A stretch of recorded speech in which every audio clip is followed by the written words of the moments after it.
Hey, what's going on, you guys? It's Peak out here in Singapore, and it is literally the middle of the night. It is 2:38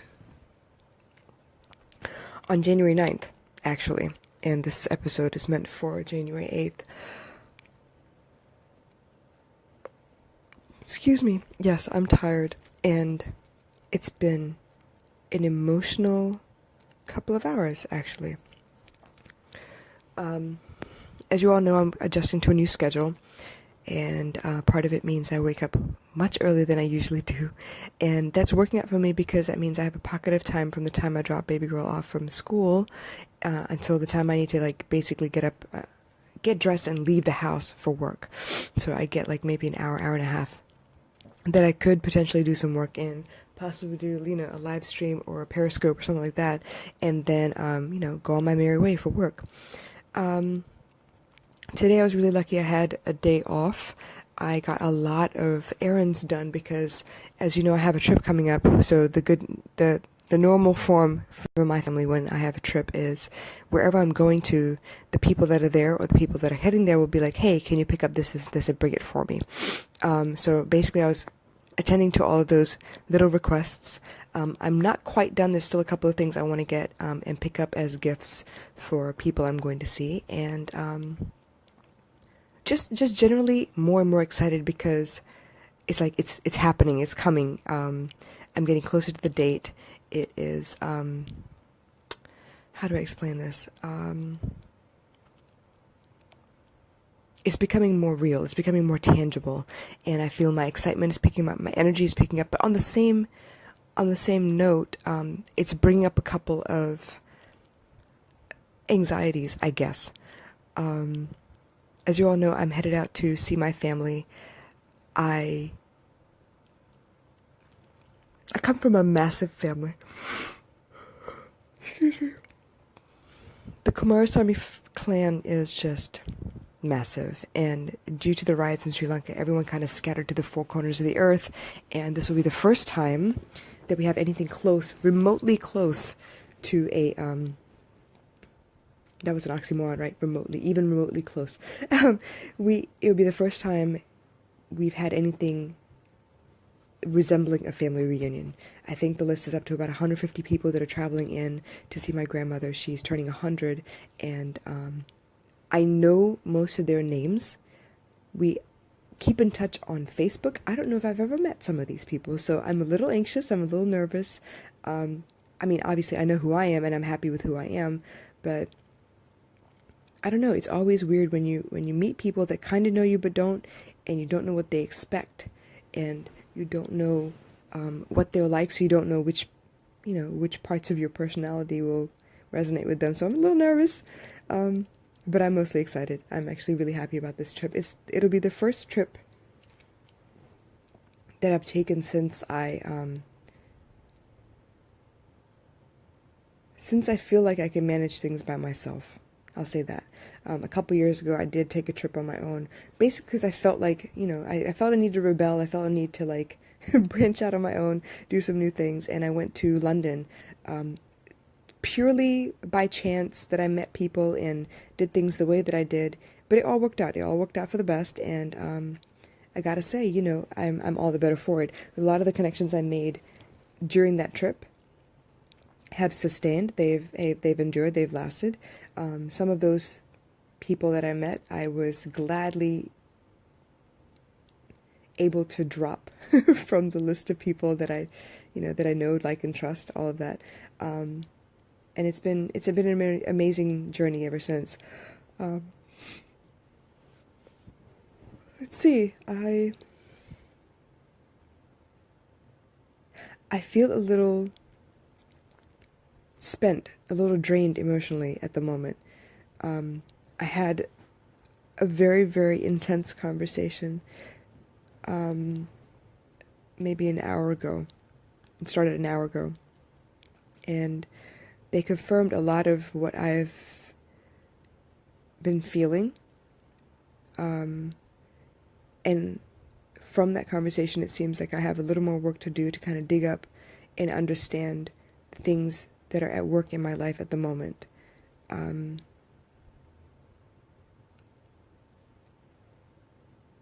I feel like my path has always been spiritual, which is why I entitled this episode Spirit, because as spiritual as I am, I was raised Hindu, and that is how I pray because that's how I know how to pray. But there are parts of me that also just long to have a conversation. So sometimes I do talk to myself, and I feel pretty good doing it because I make sure that I'm alone and comfortable and feel safe and secure before I do it. Sometimes it's to voice my opinion. Sometimes it's to hear what I'm saying as well. And sometimes it's just because it's the best way I know how to kind of release whatever fears, worries, concerns, anxieties, anger, whatever I'm working through. It's easier for me to kind of release that to the universe to deal with, so that I don't hold on to it. A lot of times and I'm learning a lot at the moment on this spiritual journey, I feel like the things we want to change, we can't because we're holding on to what is. For instance, when something happens and it upsets you, you focus on the details of how it upset you, what upset you, who it came from, the details surrounding it. And by doing that, obviously, we're drawing more attention to the negative aspect of that situation. Whereas what I'm trying to do now, as I learn and go along, is to speak what I'm worried about and let it go because I've said it out loud or because I've written it down. In some circles, they feel like it's better to write it down and burn it. Sometimes, sometimes people feel like they need to pray about it. They need to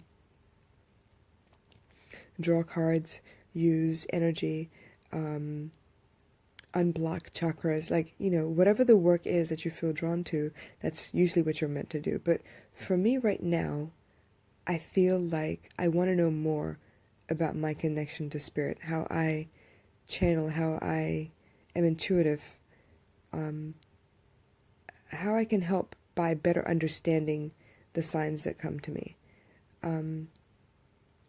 No, I'm not psychic, and I don't proclaim to be. I don't feel like I need to be, but I do feel like I am driven to do certain things at some point, and those things sometimes are illogical. They don't make any sense. They come out of left field, but I feel like some of those things are calling for me to draw attention to it. A lot of times when I go to help my friends, I mean, it's the same advice I'd give anyone, really, but sometimes there are specific references that I make because I'm drawn to make them. I feel like they would really connect with the person I'm talking to. Whether it's like drawing an example from a movie or a specific example from my own life or music that I want them to listen to, because not only does the melody capture the way they feel, but the lyrics also kind of put things into words for them. And I feel comfortable about that. I like that side of me. I wish I understood it more. So right now I am digging into to find out more about it, to try and get more information, basically.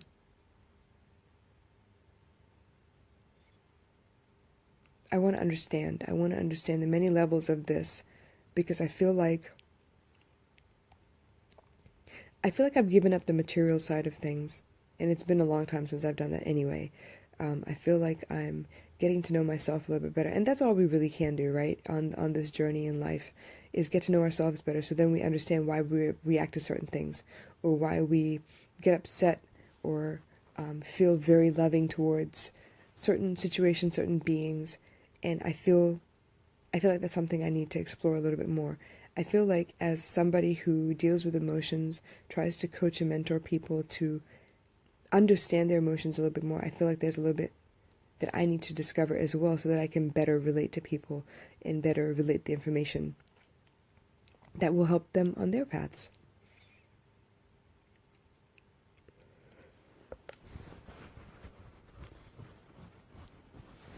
I do want to bring up something that happened to pop up today. Like I said, I was running errands, right, and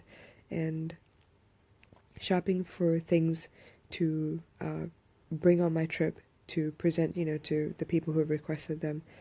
And along the way, I decided, maybe I'd pick up a couple, pieces of clothing or something for both my daughter and myself. And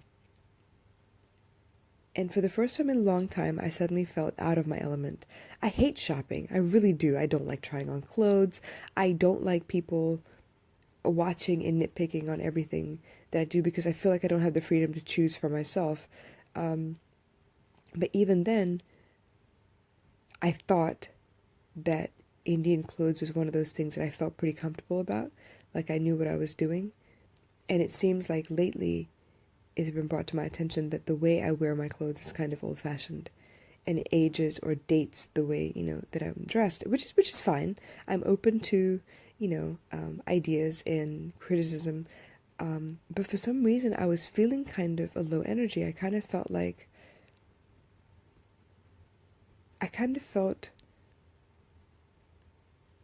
lost. I'm not sure why, and that's something I want to explore as well. Like, I've I've tried and worked so hard to build up the confidence that I do have, that yes, sometimes I do feel lost. I do feel less than capable of handling myself or the situation at hand, and I felt that today. I didn't like that I felt that today. I wasn't sure what to do with that, and I didn't know how to express myself either. I'm very grateful to my sister-in-law for having taken the time to come out with me, and I'm very happy that she was there because I do need someone to bounce ideas off of. But I suddenly felt like I was being a burden, like being picky anyway. I'm just picky in general. I felt like I was, I felt like I was a burden. I felt like I wasn't confident or competent enough to choose what would look nice because I couldn't see what I liked anymore. It felt like, I don't know, it felt strange. It was very weird. It was like a sudden dip in energy, and I felt like based on that one episode, I feel like I need to do a little more spiritual work. I feel like maybe I need to learn a little bit more about myself. I do listen a lot. I do read a lot, mostly, posts from other people, and certain things do resonate. Some things, don't so much, and I know how to differentiate a little bit now, but I kind of feel like there's more to it than just that. I feel like I need to pay more attention, or maybe not look for signs, but let them appear to me because it's a little more natural, and that way I won't get so many different conflicting messages. The conversation I had today, the spiritual conversation I had, was with a healer, and I feel like she understood what I was going through. She was able to connect the dots a little bit for me, and she was able to give me a little bit of insight. I took down about a page and a half worth of notes as she was saying things because it pleases me to hear how people see me or receive my energy, because obviously how you think you sound, look, or appear is different from how other people see you. And I feel like it's important to gather that information so you can be a little bit more objective about yourself. This helps me to better see myself, better understand how it is I present myself, and how you may be, as a listener, feel about my information. I feel like when I talk to you that I am quite grounded, that I feel like I'm being genuine and I'm being honest. I tend not to overinflate things. I tend to downplay things more often than not because I'm afraid that I am overblowing the situation. I feel like sometimes maybe I feel something very strongly, but maybe it's not quite as important as I feel like it is, so I tend to downplay things. If anything, I will downplay rather than, what is that word? Rather than talk about how amazing something is. I don't like to gush because sometimes people tend to take it as, oh, she's gushing because she has an invested interest in that particular item. It's not like that for me. I am not going to talk about things that I don't believe in. I'm not going to mention people that I don't believe in. I'm not going to post things or comment on things that I don't believe in. So I feel like this is how I can be most honest with you and bring you information or ideas that you might be able to explore that it may also in turn help you as a person. But like I said, it's been a very spiritual day. Even though we were just shopping and, walking around looking at stuff, it was two very different shopping experiences. I was with my cousin for the first one in the morning, and the second one was with my sister-in-law, like I mentioned. So both were very different. The energy was very different. And I think in between, like as the shopping experience with my cousin was coming to a tail end, I got a message from the school, and maybe that's where the dip in energy came from. To give you a little more insight, basically the school called and said, in accordance with the guidelines for the dress code, we feel that your daughter's hair, when it's in box braids, is against the dress code. And they asked, is there a reason you do her hair like this? Because today I actually put her in 2 French braids and I sent her to school. Now, the reason I chose to do that is because I didn't have the time to go and do her hair like it was, to redo the box braids, and I also needed to let her scalp rest a little bit. I do section out her hair and put them in box braids. I do, because it's school, right? Because it's Singapore, because it's a uniform and all this stuff.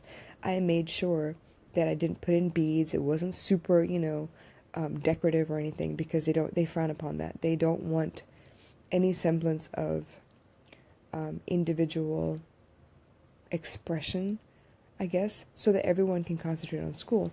And for the most part, I understand that. But with her hair, this is more for her health than it is for decoration.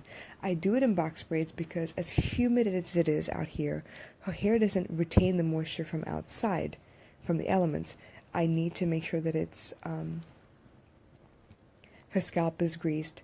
I need to make sure that her hair retains as much moisture as possible. And when I do bigger styles, like when I do French braids, in like 2 French braids or 3, whatever it is, the bigger the hair, the bigger the braid, the less moisture it retains. It tends to dry up a lot faster, which means in order for me to do it again, I need to either wet her hair again and recondition it, or wash her hair again.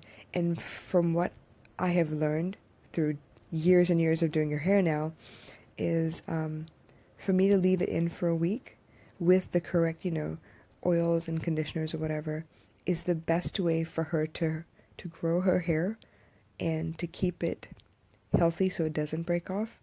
Because the more I wash it, obviously the less moisturizing it is, and the more brittle her hair becomes.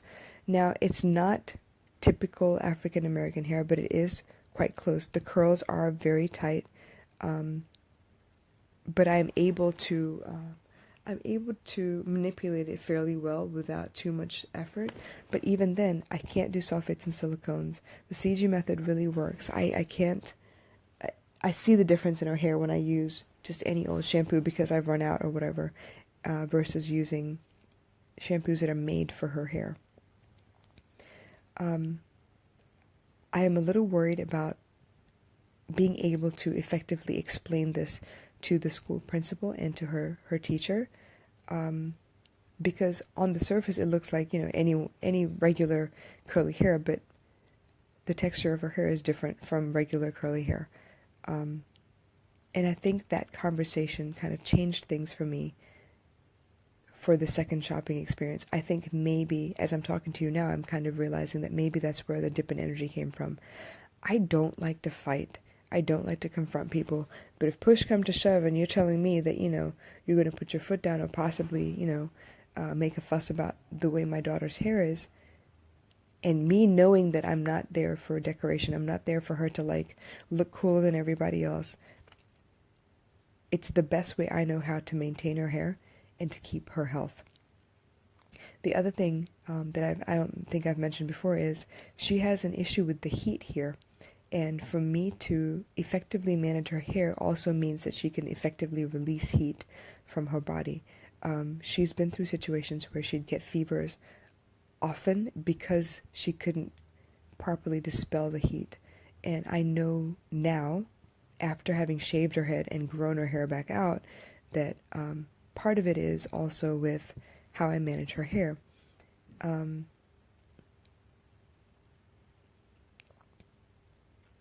I feel like with this conversation about her hair, my ability to parent was kind of called into question.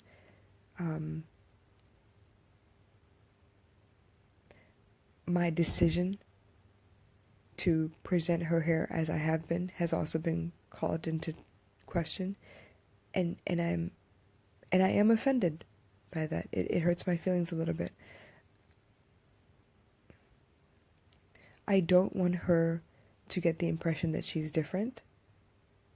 I don't want her to feel like she should ever have to apologize for the kind of hair that she has or her heritage. And I want badly for the world around me to also understand where I'm coming from. I know that I can be seen as combative when it comes to putting my foot down about the things that I do believe in, but I'm hoping that the universe will help in this matter, because I don't want to fight anyone. I don't want to cause trouble. I don't want to put her on the principal's radar for any reason. Now, she's already on the radar a little bit because I am taking her out of school for 10 days to go and see her great-grandmother, because that is the last great-grandparent she has living. And honestly, yes, she's lived to be 100 years old. I don't know how much longer she'll be around. She's not, her health isn't failing her, but she is getting older, and I want the opportunity to spend some time with her before she does pass on.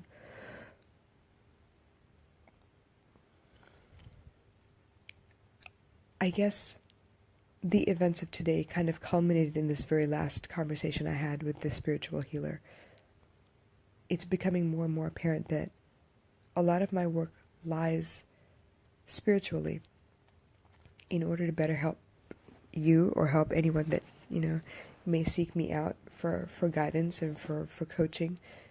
I need to be more centered and more grounded than I have been. And that's just a new level of spirituality for me. So as I go along, I'm learning new terms. I'm learning new aspects. And I am curious and I want to learn more. And I'm not sure where this will end up, but I'm confident that this is the right thing for me.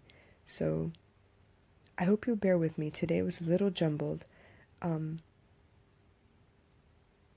it's all been about spirit. I feel like everything is kind of culminated into this one conversation I had just, almost an hour ago. And it's pushing me towards the kinds of things that I want to do anyway. It's kind of reaffirming the work that I want to do. So I'm quite excited and happy about that as well. I better get off of here though, because it's now 3 o'clock and I have work I need to get done in the morning. So I'm going to call it a night, you guys. Thank you so much for listening. I hope it made sense. I hope it helped you better understand me, if nothing else. And maybe it resonated with you. Maybe it gave you a little more clarity about your own spiritual journey. But either way, I'm actually very grateful for the experiences today. It shed some light on some things that I need to focus on that I hadn't maybe noticed before. So we'll work on that, and I will catch you again tomorrow. Okay? All my love. Y'all take care, and yeah, I'll talk to you soon.